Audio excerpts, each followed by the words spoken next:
Okay, so I guess we'll just wait to get started. Good afternoon, DG. Hi, how are you? Fine, sir. Good afternoon, everyone. Good afternoon. Good Miss afternoon, Ilori. Honorable Chairman. Okay, I think we might have lost Miss Ilori for a moment. Oh, there she is. There you are. Just right there, waiting Okay. for the 1 minute. Beautiful afternoon.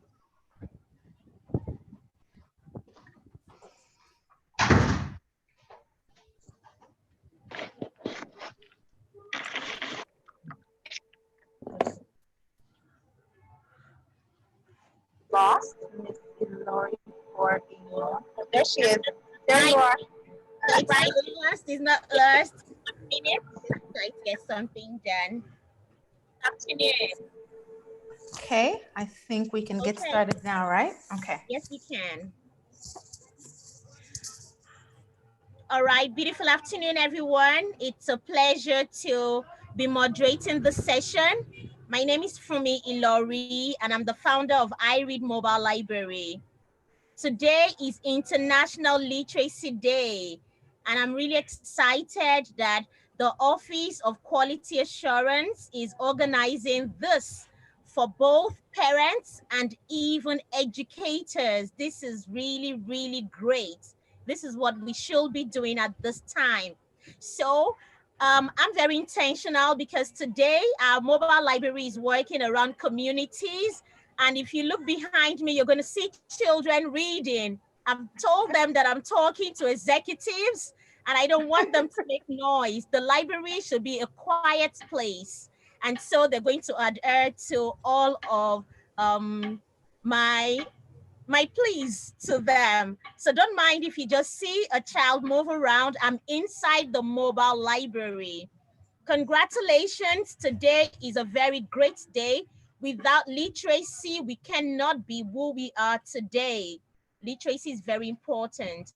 And before I continue with this, I want to welcome all the great people that are here today. The um, Honorable Wahab, thank you for joining us today. I want to say a big thank you to the Director General Quality Assurance, Mrs. Abiola Ayeni Seriki, the Director General of Quality Office of Education and Quality Assurance. Also, we have the Mrs. Buckner joining us, and we have Christine.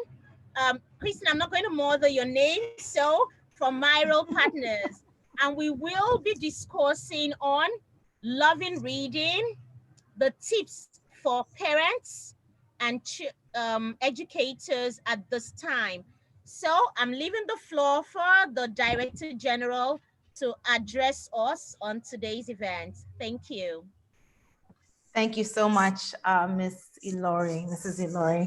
I want to thank Honorable Wahab Alawiye King, Chairman, State Universal Basic Education Board, Lagos State. Thank you so much, sir, for making time out of your day to celebrate Literacy Day with us. On a normal day, we probably would have had children and bounty councils and books, but now the new normal has made it very, very different. Well, Fumi has brought the children. We see children in the background. So Fumi has brought the children virtually to us. I also want to thank our wonderful partners here, Ms. Christine and Ms. Joy. Thank you so much for joining. They're on a different time zone. So I'm very, very grateful. I'm sure it's very late where you are. So thank you so much for joining us today. Normally, the Office of Education Quality Assurance celebrates Literacy Day on the 21st of September. And as we know, in Lagos State, at this time, it is potentially the new start date of a new year. So we were thinking about how we could do things differently. And we decided that, you know, something fun and not so muffled, you know, would be great in terms of just very simple, low-hanging tips that we can give to parents and to educators on Literacy Day. We know that literacy is very important, to say the very least. We know it's important when it comes to education in general, because it is the bedrock by which every other subject basically stands on. And we know that at this time during COVID-19, that children have not been in school, that there are risks to not just our literacy rates, but enrollment numbers and so many other things. So I think this is just a great time to just reemphasize the importance of reading, the importance of literacy in a very low-hanging way. So I want to just thank you all for coming, and I know we're not here for long. As an English teacher, I can probably go on and on when it comes to literacy, but I won't do that today. So I'll just hand it over to my chairman to get the ball rolling. Thank you very much, sir. I think it's still muted. Yes, sir. Can you hear me now? Yes, sir. Yes, Well, sir. thank you very much, DG Quality Assurance. I am very delighted to be here this afternoon. This is the new normal, and we must be able to adapt, and try to live with it. This is the International Literacy Day. And if you look at the theme of this year celebration, you will see that it's very germane to what we are doing today. Literacy, teaching, and learning in the COVID-19 crisis and beyond. This is especially on the role of educators and the changing pedagogy. That is where we need to put emphasis on changing pedagogy. You understand? That is the method, the approach we use to learn in classrooms before now. This is the new normal, and as such, we must be able to find a way to change the way we learn and teach in our classroom. Again, International Literacy Day is celebrated annually on September 8th, as we all know. It is an opportunity for governments and civil society and all other stakeholders to highlight improvement in the world literacy rate and reflect on the world remaining literacy challenges. We are in a critical situation, and as such, we must focus on three major things. Number one is how to improvise, how to optimize, and how to prioritize. Like I have said, is a new normal, and as educators, we must be able to know what we want to do and how we want to go about it. The changing pedagogy means that we must find a way to see how we promote literacy in our classroom, given the situation we find ourselves. As we all know that the COVID-19 has created or generated a lot of social, economic imbalances, emotional disturbances, and all that. And as a result of that, we must be able to find a way to assuage and alleviate, and most importantly, allay the concern of all the stakeholders in this sector. And as such, I just want to provide some tips, like you have directed me, on how to go about this new normal we find ourselves. First of all, I need to talk to the parents. To the parents, parenting requires, responsibility. It requires determination, and most importantly, it requires a lot of sacrifice. Responsible parenting is the order of the day now.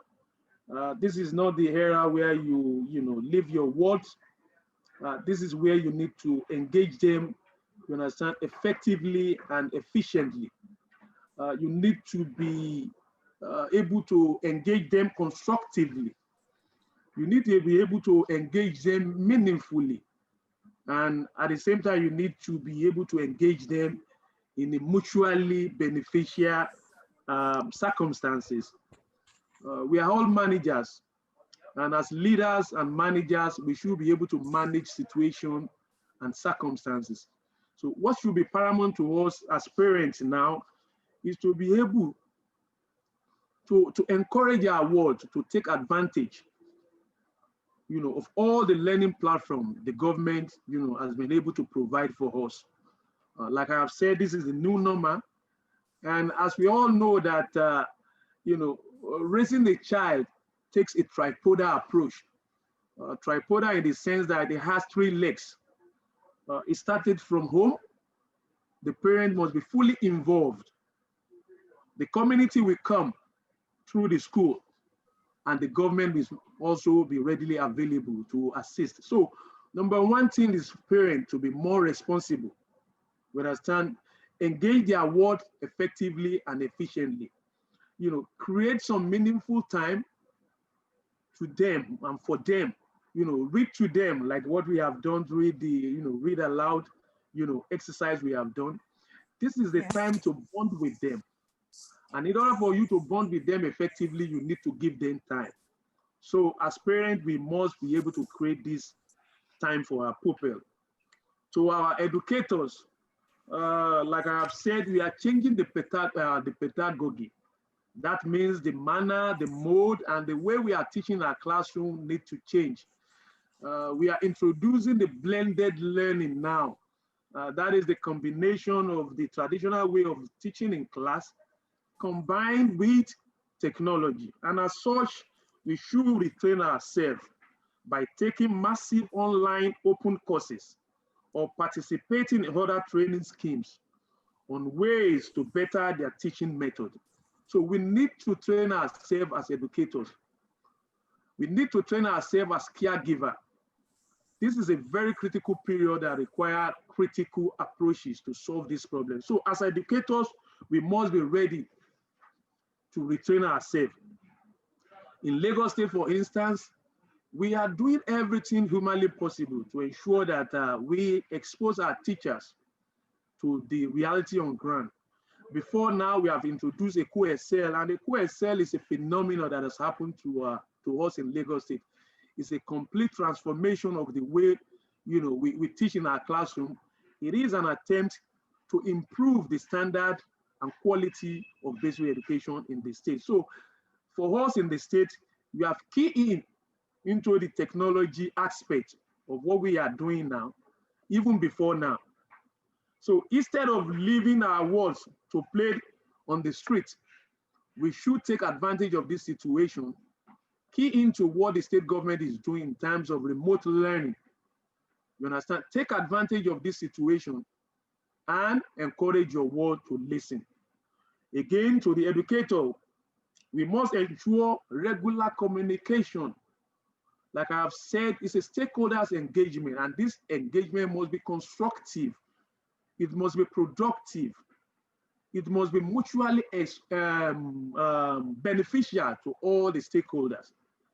That is why we need to open up this line of communication. Schools are part of community, and as such, they are community sentiment. They are community affinity.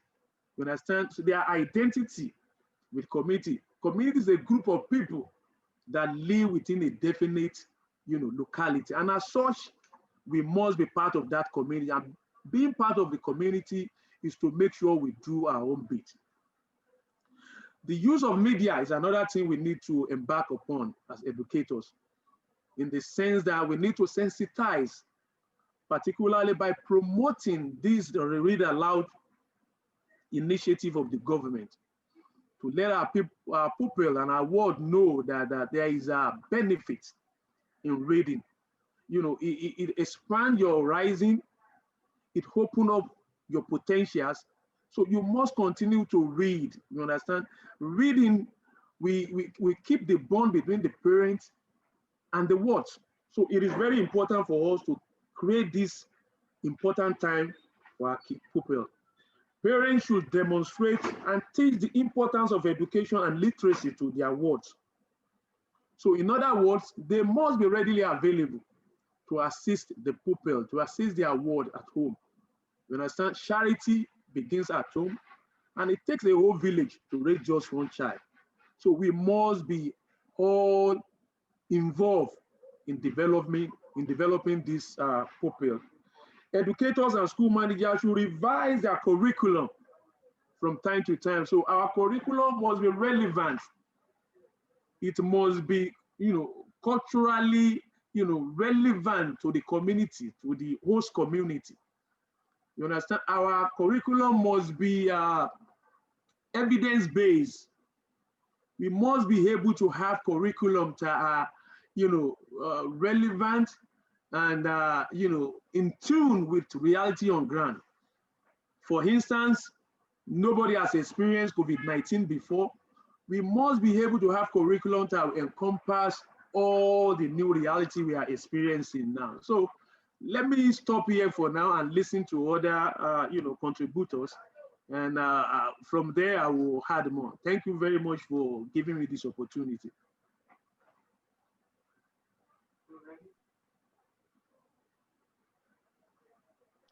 Mrs. Lori, we can't hear you. But okay, all right. So I just unmuted myself.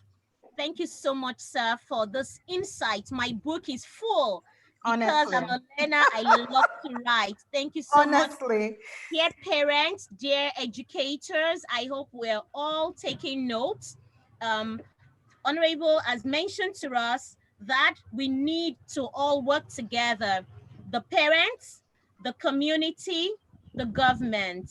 We all have input. We haven't experienced COVID-19 before, but now, especially as educators, he has asked us to go learn. There are many resources online that we can tap into. This is the new normal. We must use blended learning. We cannot afford to have teachers who are not maximizing the use of technology. Thank you so much for all of those insights. I'm sure this is going to be a good challenge. We see what the Lagos State government is doing with the teachers. I'm so proud of them. I hear all the teachers are getting their own tabs, to teach the children. It's going to cause a lot of excitement for the children. Thank you so much. All right, I'll hand over to the DG, quality assurance, if you have contributions to that. Yes, well, I first of all want to thank my chairman. My goodness. Initially, I thought I would just listen, and then I knew I had to get a pen. I knew I had to get my pen out, sir. I just want to thank you. I mean, you really touched on so many critical points. You really, really have about the importance of our teachers upskilling, and as government, us supporting our teachers, providing the infrastructure that our teachers need to excel, and management level as well. You really touched on also the importance and value of family and community engagement, and I think during this new government, we've really seen more intentional approaches to integrating families, integrating communities, even with our themes agenda, where even within the government, there's interlocking between the different ministries. And I myself have experienced that as well. Just yesterday, we were able to go to some riverine schools and we were able to use our lag ferry partners, So just the value of partnership, it cannot be underestimated. You really also spoke about Read Aloud Lagos, and we're blessed to have, sort of had you read during Children's Day in May as well. Like I said, I know if we had more time, we'd be able to, discuss more, but I think that Honorable Alawiye King has really encompassed everything through his address about the role of government, what government is doing, and our expectations of the general public. So thank you so much, sir, for a very robust address. I've learned a lot, and I'm sure that our viewers are enjoying it as well. Thank you so much, sir. So over back to you, Mr. Lori. Thank you for the good insight and a summary of what Honorable Wahab has shared with us.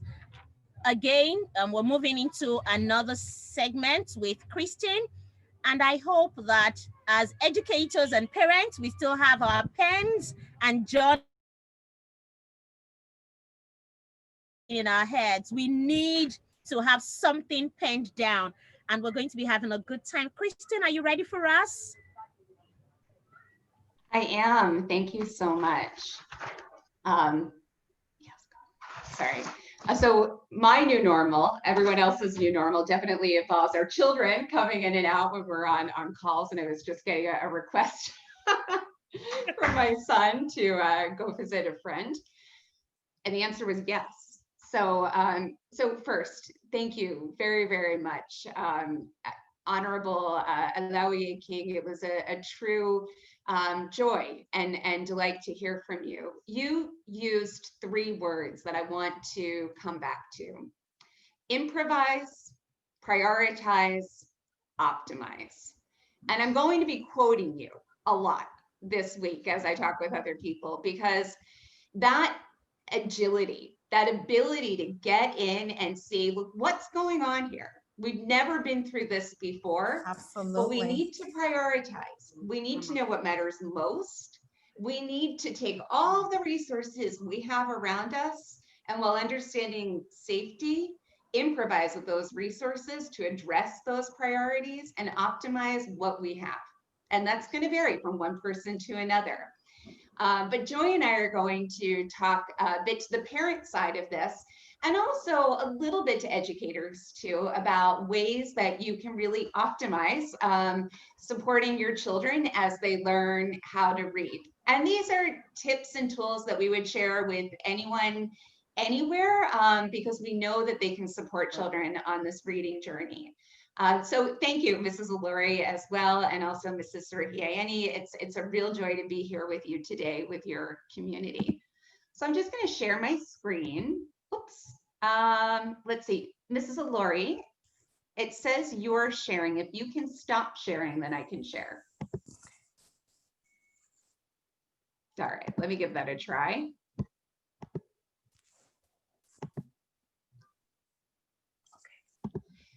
So we're going to talk through a few things. We're going to talk a little bit about some of the risks and opportunities and top tips, and then just some of the practical things that parents can do with their children at home. As I was introduced, my name is Christine Nassergadzi. I'm the managing partner of Mirai. I'm based in Dubai, and I've had the great pleasure of working with a number of different schools, organizations, Mrs. Surahiani as well, in Lagos, up until I couldn't fly anymore. I was going back and forth from Dubai to Lagos quite a lot. It started to feel like a bit of a home away from home, and I developed a real taste for jollof rice and pepper. So I miss it, and I'm looking forward to my next opportunity to go back. And I'm joined by my colleague and friend, Ms. Joy Buckner, as well today too. So Joy and I are going to go back and forth a little bit as we share with you. So we work with a broad spectrum of organizations on learning innovation, and one of our core areas of focus is literacy. And right now, I would say we're really concerned about children's literacy in COVID-19. And that's for a few reasons. Teaching reading is not an easy thing to do. It's a really fun and rewarding thing to do, but it's not always straightforward. And sometimes you have children who struggle to read, and it can be hard to figure out how to really reach them. And then add to that COVID-19, where we have limited time. You know, you're trying to help your children and work at home, or you're teaching, but you're teaching online, or maybe you're teaching face-to-face, and you have the whole curriculum as well. Plus, they've got varied expectations. Parents and teachers don't always see eye to eye when it comes to reading. And then it's also kind of hard to teach reading online, or even in a classroom 6 feet apart. And then finally, with COVID-19, with the amount of time children are spending out of school, it's really critical that we get assessment and intervention put into place for students as quickly as possible to address any gaps that they might have. So sometimes when we're working with children to teach them how to read, we struggle with some children along the way. We, almost would say we lose some of the children as readers. And we really see this as like children who sometimes fall into this gap between learning to read and reading to learn. They may have had, when they're young, a lot of instruction on phonics, phonological awareness, letter sound association, and then that starts to level off and they switch in school to reading to learn, where they read in history or geography or science. But sometimes what seems like a science challenge actually ends up being a reading challenge, and we need to go back in to help those children with specific reading skills. Now, how do we do that? What are the core components of raising reading attainment? Well, the core components are the same whether you're in person or you're online, whether you're at home or you're at school, but it's easier to do in some places than in others. So the first is diagnostic assessment, knowing what a child is able to do, what are their strengths, what are the challenges that they face. Then targeting intervention and instruction to a child's level. What do they need? What do they know? What can they learn next? Then providing authentic reading experiences, books, great books, just like we saw earlier with Miss Alani. And then finally, progress monitoring. When we put these things into place, we want to know, is it working? Are the children learning how to read? Now in COVID-19, that can look a little bit different. Parents need to know what the results are of assessments. And actually, Joy is going to give you a little trick that you can use as a parent just to do a basic diagnostic reading assessment in like a minute with your child. And they also need to be given some support. So where teachers used to teach the children, now in the new normal, sometimes the teachers actually have to teach the parents. Here's how you help your child learn to read. And then provide some of that targeted intervention. Some of that's going to be online now. Some of it might be in person. Some of it can be using all of the free resources that have been made available. And I know Ms. Surigiayeni has a lot of those on the website, Lagos Learns Together. And then providing authentic reading experiences. Now, not everybody has a beautiful library like the one that we saw earlier that looked amazing. So how do you get books when you don't necessarily have a big library at home or a library you can go to? We have some free resources we can share with you on that. And then finally, progress monitoring. How do you know, how your children are doing? And we'll share some tricks and tools that you can use to support your children and to understand how they're making progress. So what is diagnostic assessment and how can a parent do it? Teachers in the school have all sorts of tricks for diagnostic assessment, and it can be kind of complex, but Joy has some ways of doing that even when you're at home, and she's going to share how to do it and why it's important. So over to you, Joy. I just wanted to say quickly, I'm so very excited to be joining you today and to be able to speak to all the parents and the teachers and hopefully give you some tricks of the trade that you can walk away with straight away and start using. I can't imagine how stressful it is. I don't have children of my own, but I can't imagine how stressful it is being thrown into this situation and not having the training of teaching reading, but being expected to do it. And so just going to give you some tricks of things that you can do to help at home with your students or your children. So the first thing, most likely your kids are coming home or your students are being sent home and they're saying, this is my reading level. And then teachers and parents are scrambling to figure out how do we get books for students to read that are going to be appropriate. So the most important thing that you can know for me is that students have independent reading levels. So books that they can read by themselves without assistance, and they can just read for fun and not get tripped up on a lot of the words. That is their independent reading level. But also, in order for us to get our students to move ahead and to keep on progressing, they also need to be exposed to books that sit within their instructional reading level. So that book that is they are still able to read it. They still can understand what's going on in that book, but they still need a little bit of help to push and get to the next level. So they're going to start using techniques that you're teaching them to read those more difficult books. And by introducing them to those books that are a little bit more difficult, you start pushing them up and up in their ability.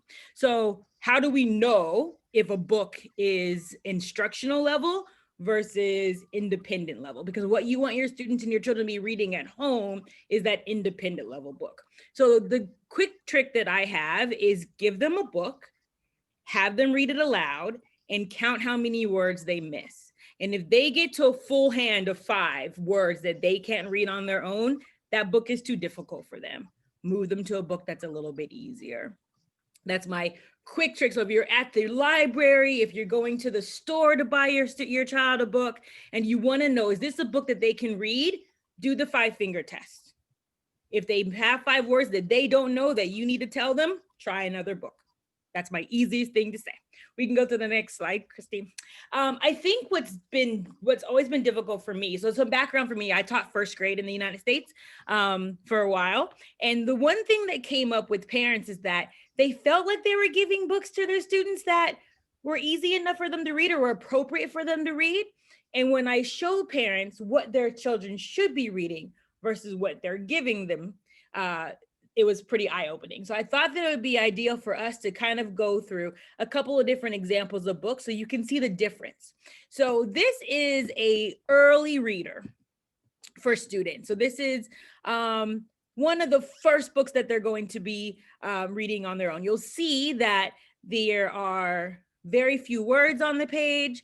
The text is a little bit larger. You'll see that the sentences are simple. So Carlos and his teacher talk. And then you'll see that there's a picture of Carlos and his teacher talking. And so they're able to use clues to figure out what's going on. So using clues, sounding out simple words, those are all skills that early readers should have. And then you'll see Carlos and his teacher write. Carlos is writing on his paper. His teacher is sitting right there. Your child can probably figure out what's going on from that picture. But when we move up in difficulty, you'll see that the text changes quite drastically. So if we can go to the next. Okay, so now you'll see a book. This is a book that would probably be towards the end of 1st grade, beginning of 2nd grade. Is that what we're saying, Christine? So you'll see that the text has gotten quite small. You've introduced speech marks. You've introduced exclamation points, and the picture is not necessarily telling your child what is going on. They have to have their skills to read through this. And so when you're choosing books for your child, keep this in mind. Are the words too small? Is there too much going on the page? Can they read? Are they getting to 5 words and getting to that frustration point? Oh, that's something I didn't say before. If you're doing independent reading, they shouldn't be frustrated. And when you get to those 5 words, that means that your child's going to be frustrated with that book and most likely is not going to continue reading it. And we're trying to avoid frustration with our students. Oh, we all should say, if you have any questions for myself or Christine while we're going through any of this, please feel free to throw them up on the chat and we'll address them. So what are some things that you can do at home? Even if you don't have any books, even if you don't have a ton of materials at home, there are certain things that you can do to still increase your reading skills and for your students. So the first thing that I love to do is air writing. If you're just sitting at the dinner table or you're playing outside in the garden, what are some quick things that you can do with your students? So if I'm going to say, Christine, I want you to spell cat in the air, C-A-T. Now, can we change that first sound? Can we change cat to mat? What would be different? M-A-T. These are all quick things that you can do with your students. You'll see the at the top, there's writing in sand. So for students, the more senses that you are involved in their reading when they're learning how to read, the faster they'll catch on. So if you can have your students write in sand or shaving cream, or if you take dish soap and put it in a plastic bag and they can write in it and then it disappears. Those are all tactile things that you can do to help with your students. Christine's favorite is tapping out your words. So if you want to say tap, t, app. So they hear all the individual sounds, but then when you want them to start blending those sounds, you can incorporate your arm. So t, app, and then blend together, t, app, tap, so that they can see visually all these sounds make individual, all these letters make individual sounds. And when we blend them together, they make words. These are all things that you can very easily do with students, and you can do it with more difficult words as well. So if you are putting, let me see, tap, and you wanted to change it into trap. So you're adding the r sound after the T. So trap, trap.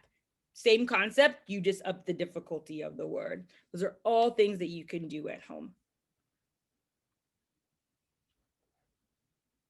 So my favorite thing, I struggled with reading. I am severely dyslexic. I didn't learn how to read until I was 12 years old. And I have a twin sister who breezes by everything.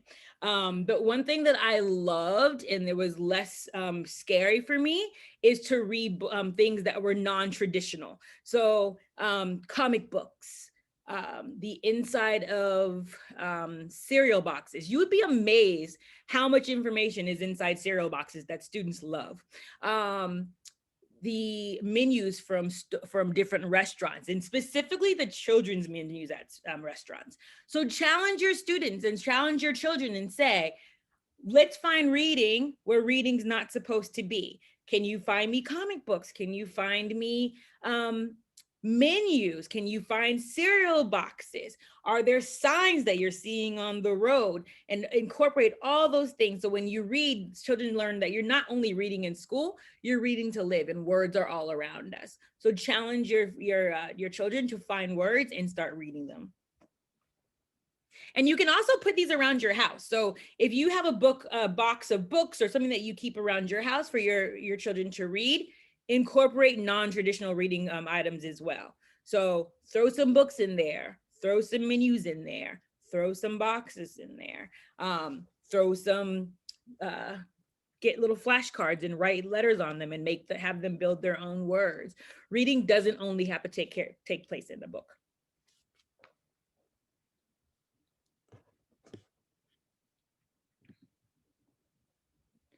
I'm sorry. Christine, can you go through this one? Yeah, absolutely. So one of the things we were talking about was how to spark a passion for reading, right? So we can get children to read, but how do you get them to do it voluntarily? And how do you get them to do it often?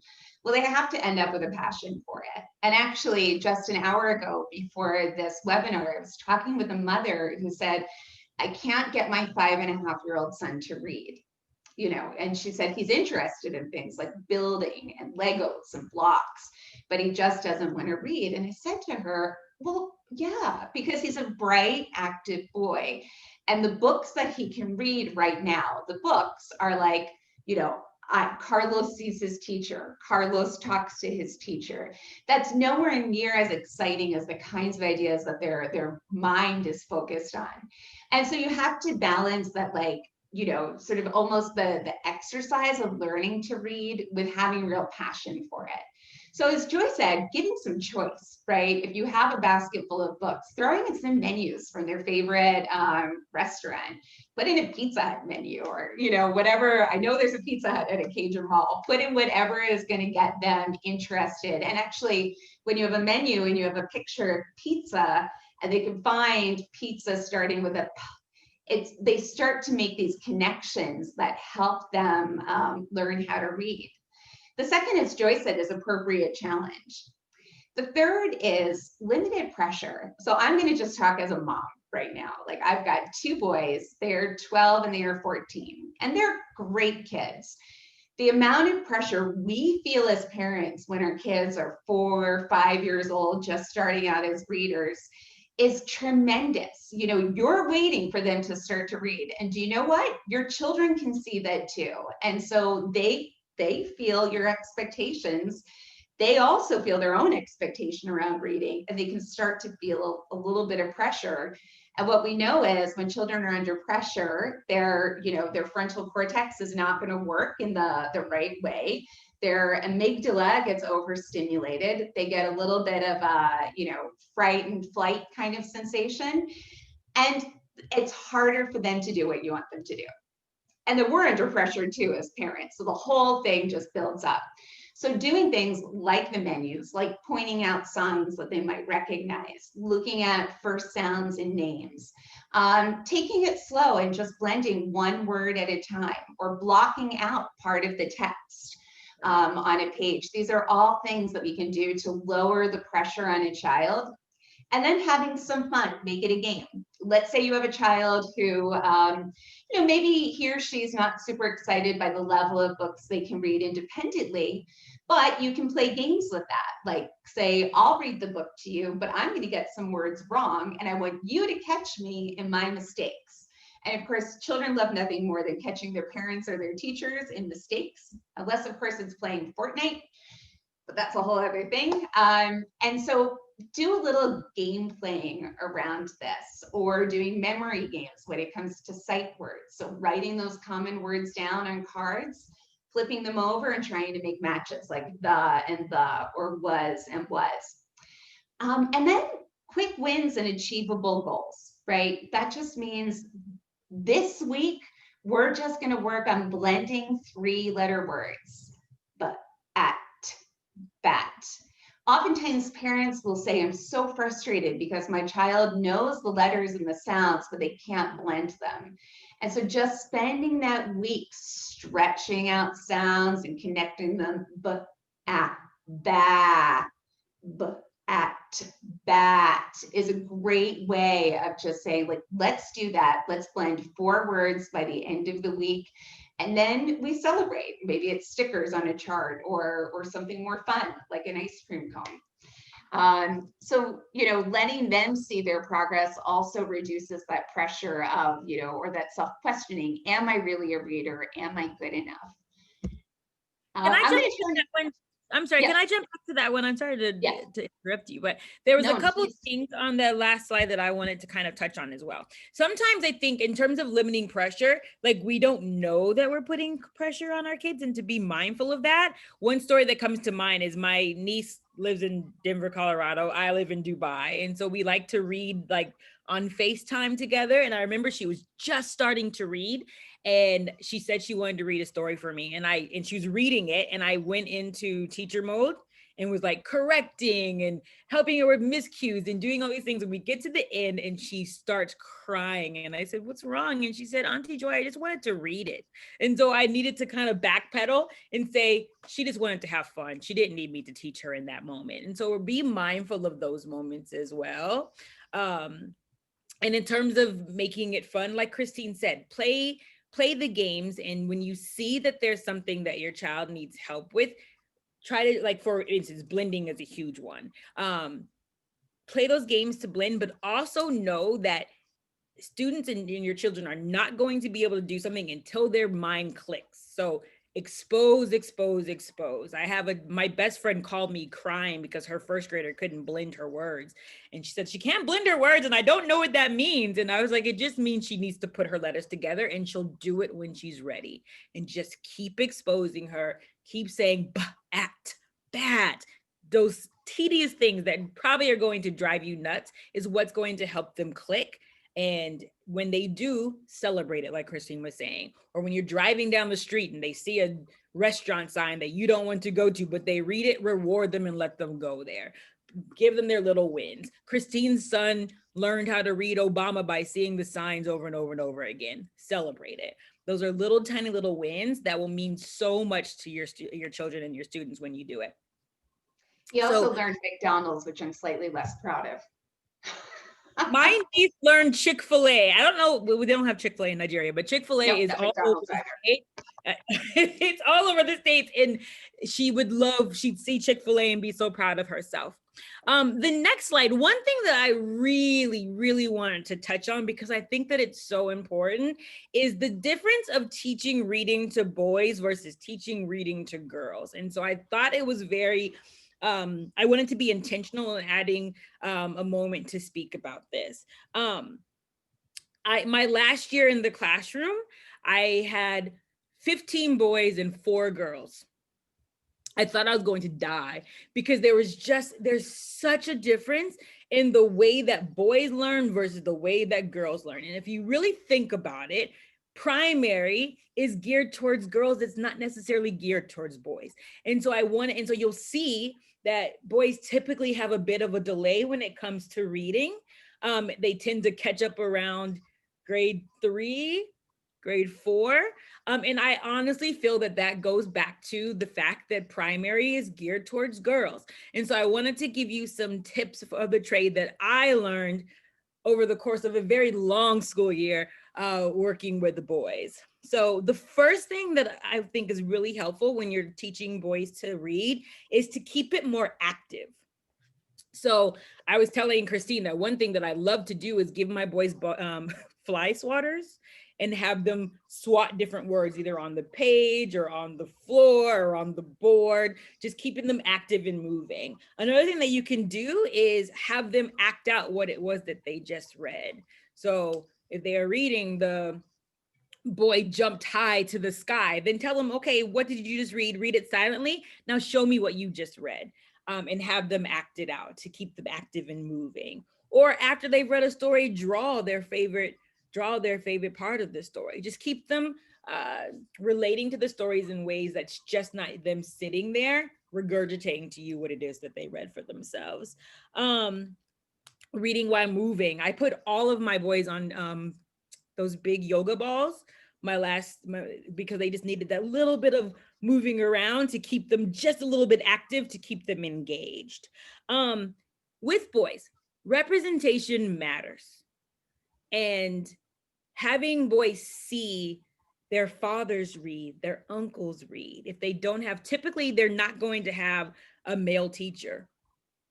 We are a very female dominated field. And so it could be that your boys go through 5 years before they have a male teacher where they see a man reading. So if you can have their dad or their uncle or their grandfather read them a story at night, or point out when you see me reading, just normalize the activity so that they then want to do it themselves. I just call it like they're reading role models. Even if you have an older boy in your church or an older boy that lives next door, be like, can you come read with my son for a few minutes each day or a couple times a week, so that they are seeing other boys around them reading. Look for nonfiction texts. If you think about it, either boys that are represented in stories are naughty, they're dirty, they're getting into mischief. And so you're presenting these stories to boys, but then expecting them not to demonstrate what they're seeing these stories. Like I think it's important to find stories that represent the type of boys that they are, and finding stories that look like them. I know growing up in the US, I grew up in Colorado. It's not a area where there's a lot of people of color. And my parents made a point to find books that had characters in them that looked like me. It's important. And the last thing, use nonfiction text. Boys like to read about sports and cars and insects and places around the world. And you can find these nonfiction texts that are at a level that's appropriate for anyone. And so find those texts, ask the boys, what do you like to read? What do you want to read about? What do you want to know about? And then find texts that mirror that. I'm sure in that gorgeous library that we saw at the beginning, we can find some books for the boys, but really be mindful when you're picking these things out. All right, I'm going to jump in. Oh, sorry.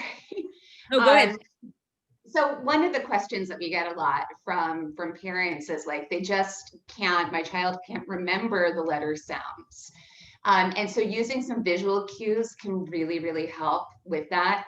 And so, here you can see the letters are actually kind of shaped like the picture. And one of the things Joy always says, I hope you don't mind me quoting you, Joy, is that, when we talk to a child, we say, this is a phone. And if you turn it around, it's still a phone. Upside down, it's a phone. But when you have, just grab my annotate for a second, B, P, D, we're flipping that shape all around and we're changing the sound. And so we need to give the children some extra tips and tools to be able to help them with that. These letter cards, we're going to actually give Sariki Ayeni all of these resources to add to Lagos Learns Together. And then you can access these. They're free of charge on the Harcourt Mifflin, our HMH website. And they're great for printing out, but then you can also make words like Joy was saying. You've got at, let's take out the, let's put in a, you know, right? And we make bat in that case. One thing to point out with these is that also is that these are very, a lot of times I'll hear teachers saying that, oh, my child, this student, or parents will say that my student's dyslexic because they can't tell the difference between a B, a D, a P, and it's not always the case. It's very, very common. It just goes back to that. We've trained their minds for so long to think that an object is an object no matter which way you switch it. And now they get to school when they're 4, 5, and 6 years old, and we're all of a sudden them telling that, no, that's not true. When you switch things, it changes the way that it looks, and it also changes the way that it sounds. And it takes a while for their brains to catch up with that. And so don't always assume that if your children are having reversals or having a hard time figuring out these certain letters and numbers, E, 3, B, D, P, Q, those are all common.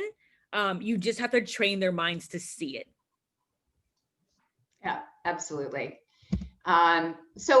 So for teachers who are out there and for parents, you know, it can help to have a set of reading tools at home. So things like letter cards, right? And you don't have to go running out buying these things. They're things that you can easily make at home. Yes, you can print the types of cards that I showed you, of course, but you can also just make letter cards. You can even have your children draw their own images, like the bear, like the cat on the cards, just using paper and scissors. I loved Joy's. I actually didn't know about the dish soap. Love that idea, but using dish soap to make the words. You know, that's the kind of thing you can do with what you have at home. We live in the desert, so we have plenty of sand. We use sandpaper. A dry erase board and markers for any of you who are teachers out there who are doing live lessons. Have your parents have just a very basic dry erase board. If they don't have that, then just a piece of paper will work, but the dry erase board is great where they can write, hold it up with their camera on, you can see what they've put on there. Magnetic letters can be good too if you have access to those, flashcards for sight words, and of course, lots of books. There are a ton of websites that have free books, access to free books. And so we'll share those with Ms. Sariki Ayeni to put on the Lagos Learns Together site. And then, you know, when we think about crossing that hybrid learning model for teachers, you know, a lot of teachers are going to have children who are not with them every day when you go back to school on the 21st, because every school will probably have a slightly different reopening model. So what are some of the things that teachers can do to help their children at home? One is to have reading choice boards. So to give a child, especially a young child, an early reader with an active mind, different choices for reading activities each day. Having personal reading logs. Doing a one-to-one reading conference. You know, sometimes we think that live lessons online need to be one teacher with all of the children, but sometimes actually it's okay to say, you know, your next 15 minutes, you're going to be reading independently, and on Teams or whatever you're using, I'm going to call one child at a time. Maybe you even do it on WhatsApp, right?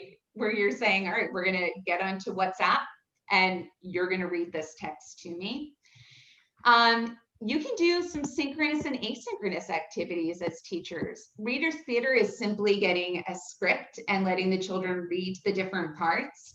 If the children aren't able to all access live lessons at the same time, and we know that's hard, it's hard everywhere, they can record the separate parts, and then you can have a tech-savvy member of the class actually edit that or make it a project where they edit it into an actual production. Small group sight word bingo, really, really easy thing to do, where you've got, you have the child make a basic bingo or tic-tac-toe board where they write their sight words, and you as a teacher call them out. They hold it up and you see who the winner is. 5-minute activity that gives them a little bit of extra practice. And then KinderSite is a site that has lots of leveled online activities. Now, for children who might be struggling readers, what can you do for them in other subjects? So one thing that teachers can do is to really try to differentiate the difference between understanding in science and, say, reading in science or history. Providing assistive technology like immersive reader that'll read the text to the child so they can still get the understanding part. And there are a ton of free tools through Microsoft for that level of accessibility. Again, not every child is going to have access to this level of technology, but many of them will. And more of them are starting to, as I can see the initiatives around digital learning growing. You can use tools like Screencast-O-Matic, totally free, to record reading off of a screen, and then you can save that to a website, for example, or you can use it to record a teacher or even a student's voice over a PowerPoint to let a struggling reader go back and review something again. And of course, really key is recording live lessons for children, all children, to be able to access as needed. And again, they're very low-tech, free ways of doing that. Tools like Screencast-O-Matic, even just recording a Zoom session. And you can load that even onto free websites that you can build off of tools like Squarespace or Wix. So there are a lot of different things that teachers can do here. And of course, there are tons of great resources that are free. Keep those recordings that you've done for Read Aloud Lagos. I know we heard that the Honorable Alawi King read for the Read Aloud Day back in May. That recording is great for boys to see a role model reading. But there are also sites like Reading Rainbow that have celebrities recording read alouds. Starfall, which is great for phonics. Super Y is a phonics TV program out of the US. I still think one of my children learned to read through Starfall and the other one learned to read through Super Y. So again, these are free tools. Some of them are free all of the time, but during COVID-19, there are buckets and buckets of free reading tools. There are already a lot on the Lagos Learns Together website, but I know we're going to send the rest of these over to Ms. Turki-Ayeni so she can add them. But I realize we've just taken a lot of your time. I would love to turn it back over to Mrs. Alana or Ms. Turki-Ayeni to jump in and get us to stop talking. Once we start, we can't stop. We love it so much. Yeah, it's like we're dangerous.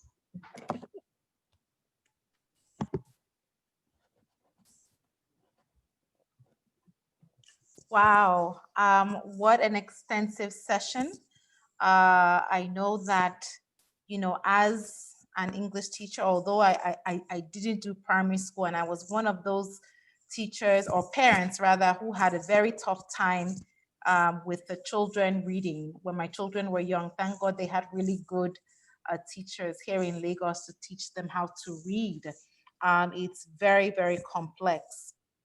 I really want to thank you because I think you've touched on a lot of things, and although the resources are different, right? The resources from a US or Dubai perspective may seem different. At the end of the day, the structure remains the same, and it really hinges on what Mr. Lawie King had mentioned earlier on, that it's very important for teachers to upskill themselves and to be willing to pivot to the new normal. I especially liked, thinking through reading for boys, because the truth of the matter is even there's some girls that are very active as well.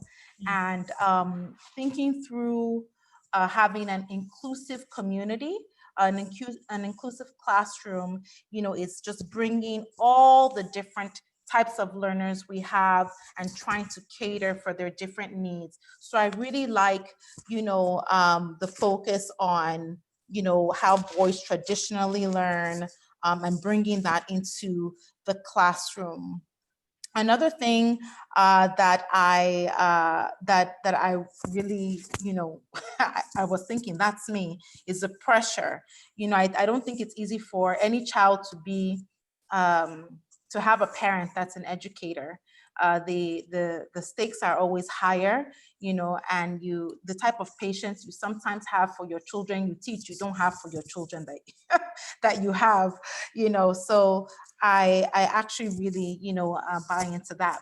And I know that this session was really supposed to be for, young children. I think there are some things that generally, we can glean from here that everyone should just be doing. So even focus on getting some sort of baseline assessment to where we are. I like the five finger rule. It's very quick, it's very practical. Everyone can sort of use that.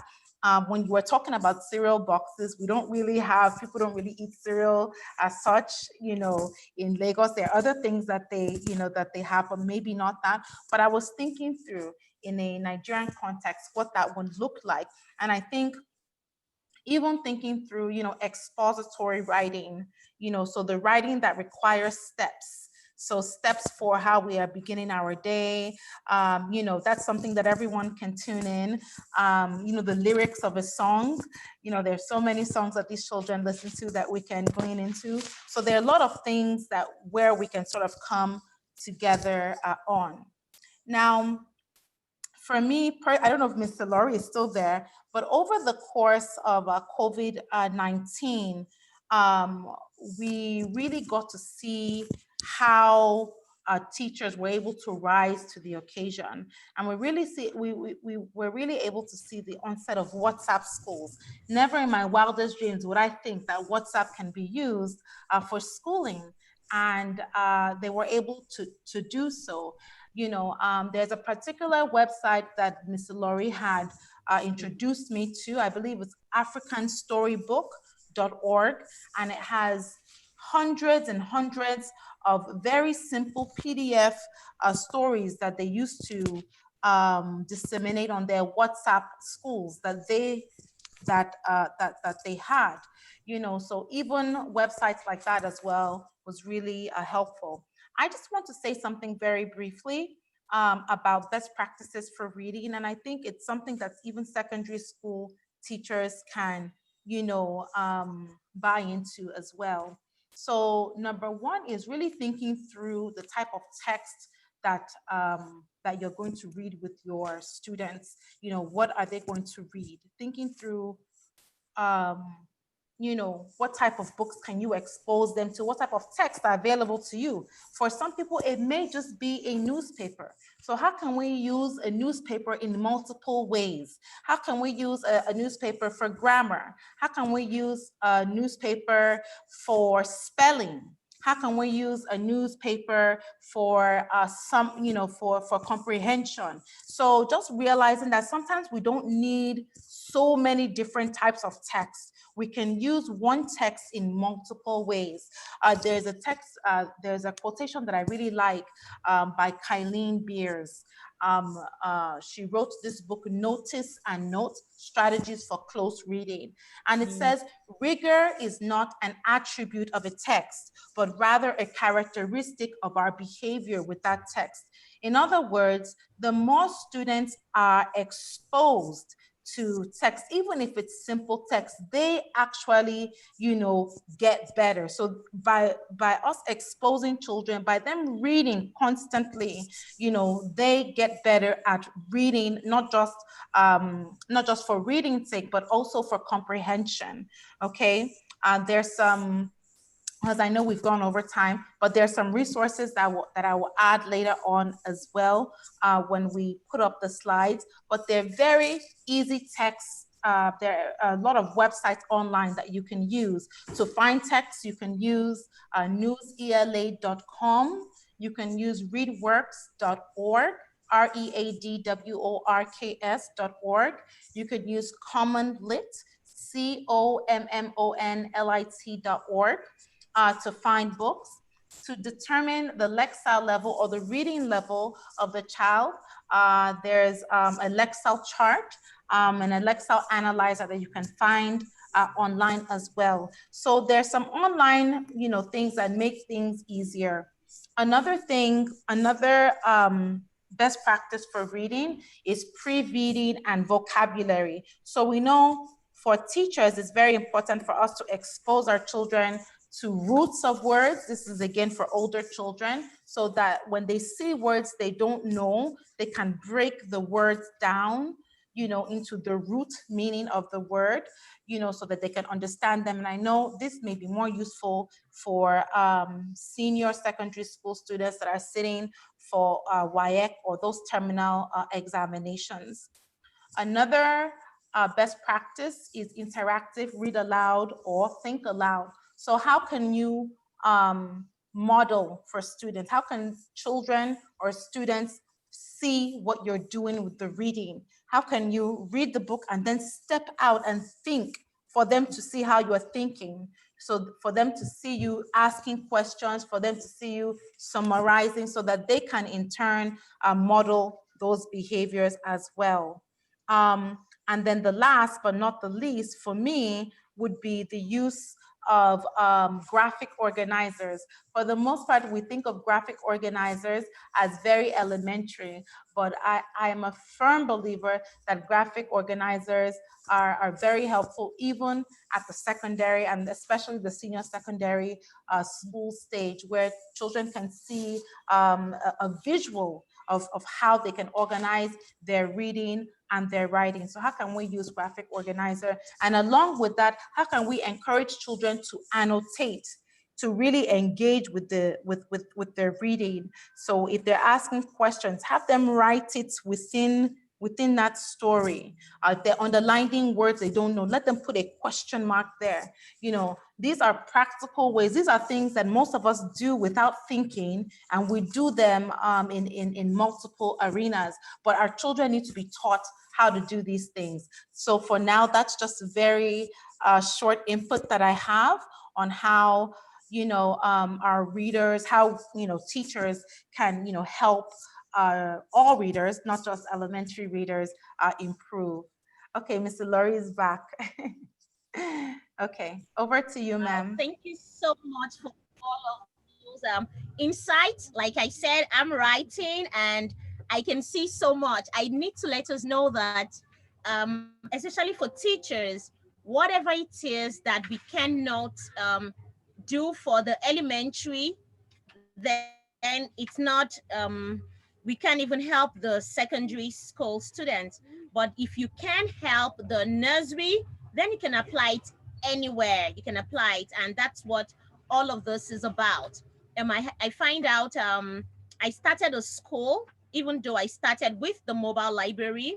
But when we got to a certain community, children would leave their school to visit the library, children in primary 5 and 6 and even secondary school, and they didn't know how to read. And how we intervened by teaching them how to sound their letters.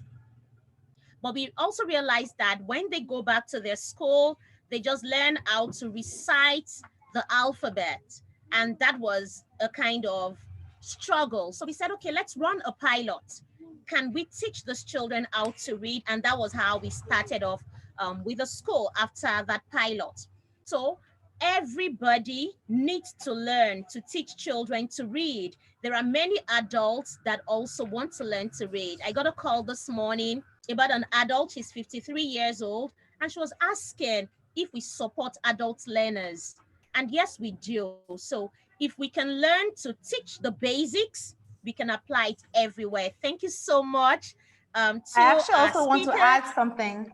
As I'm sorry to Yes. interject, as you've spoken about adults wanting to learn to read, Lagos State government, under the Office of the Special Advisor of Education, has the Office of Mass Education, and that is exactly what they do. They help, adults learn basic literacy skills. I remember many years ago, my driver would go with his exercise book and his pen, and he would go to his class. And I noticed after that he began sending text messages. In fact, my mom, because he's my mom's driver and still is, and my mom would say that that now his shakara is much because he's gone to school. So it's really important. I think sometimes people don't always realize the wonderful things, programming that government also has in store, and we really have a lot of programming, and I'm really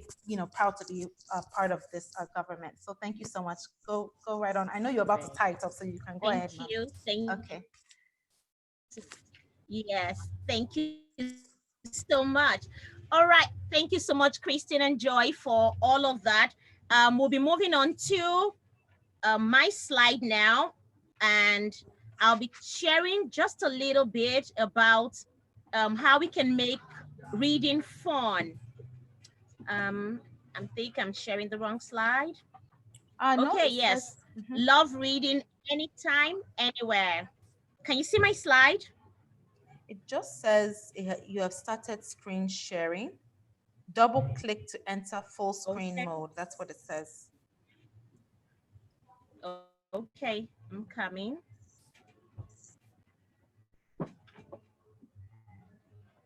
There we go.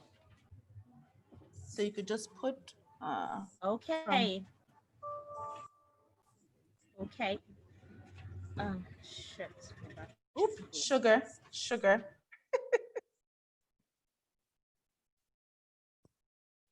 Have you got it? All right, so I have my backup here. Like I shared, I'm just okay. I need my laptop to go and check.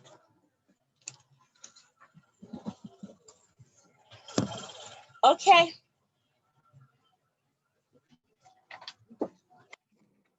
The laptop.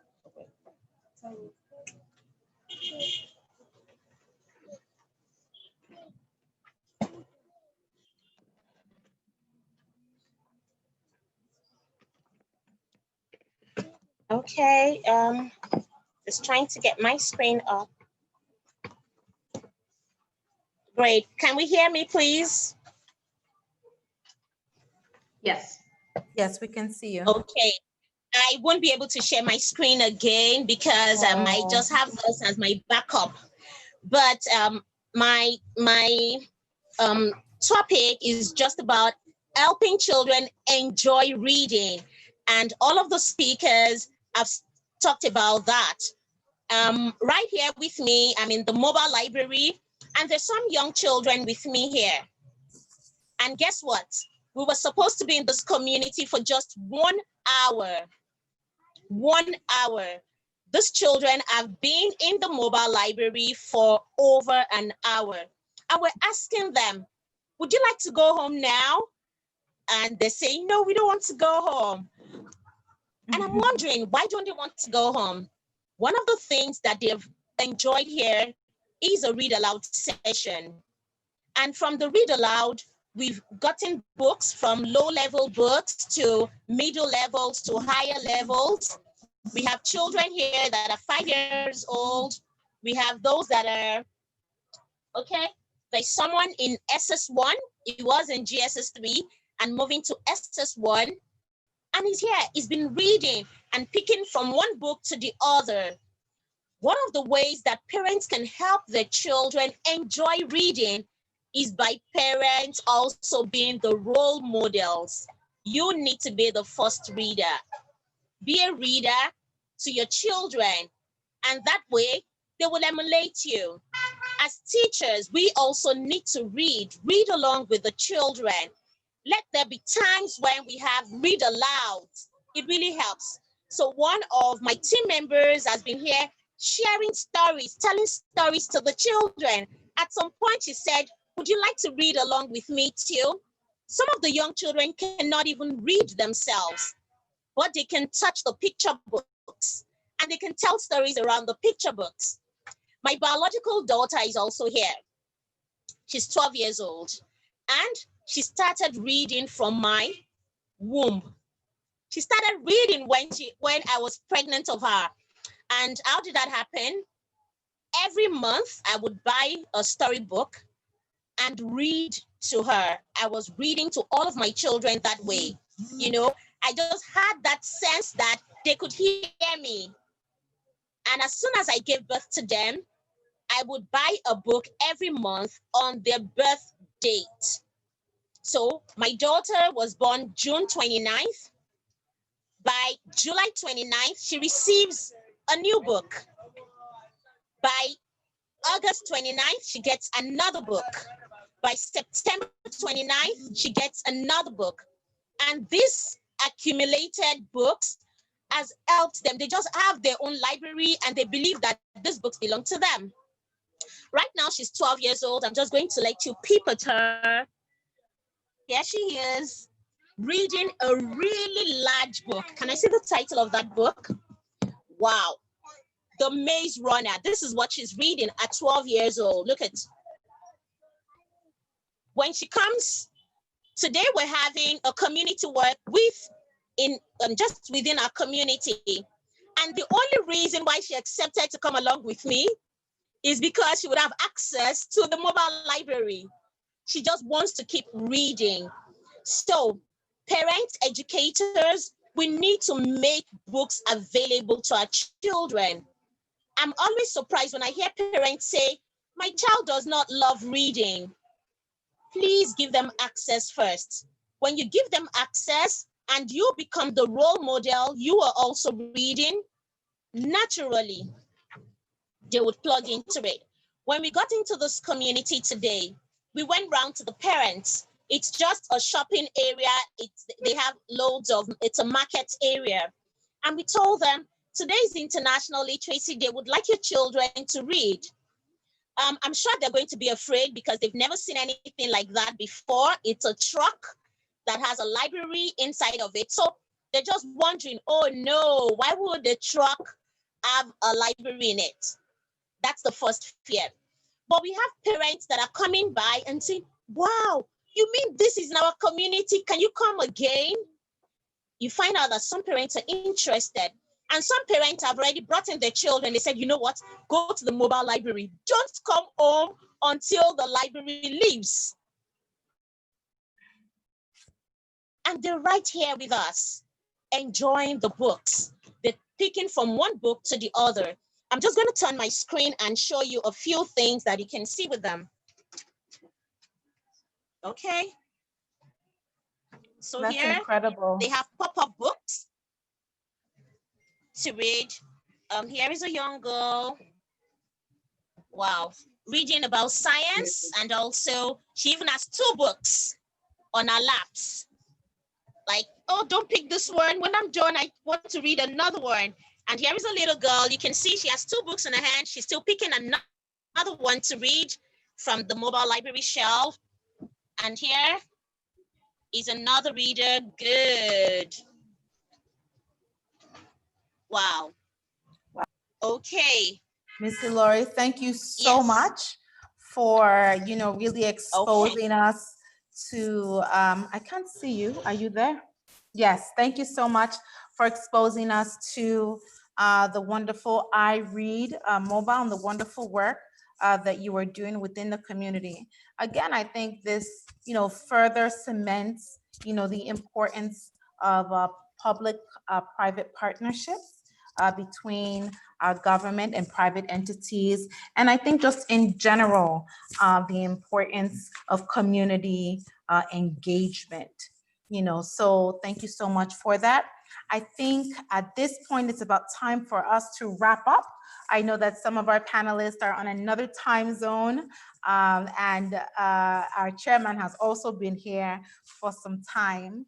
So I want to thank everyone, most especially our chairman, Lagos State Universal Basic Education Board, our chairman, Mr. Laoye King. Thank you, sir, for for the lessons that you have gotten today, sir. I'm glad to be part of this discussion. I know that you're an academic, sir. So, I know you are probably taking notes and all, but I really want to thank you for your time. And this is really, really service. I mean, you don't have to be here, in your office. It's obvious you're in your office still. You made the time to be here. And I'm so, so grateful for your leadership, sir. Thank you so, so very much. Thank you. Thank you, sir. Thank you, our Mirai team, Miss Christine and Miss Joy. I actually learned a few things from your sessions as well. It shows that, you can always learn as long as you're willing to continuously learn. And of course, thank you to Ms. Fumilori for moderating this session and for showing us live. Yes. What a mobile library would be. And what is even most beautiful about your library, ma'am, is that it's in use. It's not just this wonderful idea that, there are children above, beyond, all over the place. And that's what reading should be. And that's what a library should be. So thank you for, finding a way to make it practical for children to be able to continuously use. So I guess that's it for tonight's session. This is our first session for Read Aloud. And to be honest, I wasn't really sure how it would be, but of course, my chairman came and he blew it out of the water. So thank you. So you've put me on a very high level now. I have to continue. I have to continue, sir. So thank you so much. So on behalf of Office of Education Quality Assurance, Lagos State, behalf of Read Aloud Lagos, we want to thank you all for coming. I saw we had about maybe 60 people at most on the line. This is end of work time where people are in traffic. So I'm really, really grateful. Thank you so much. And I look forward to having more sessions with you all in the near future. Thank you. Thank you, sir. Thank Bye-bye, you. sir. Thank you. Bye-bye. Bye-bye. Bye. Bye.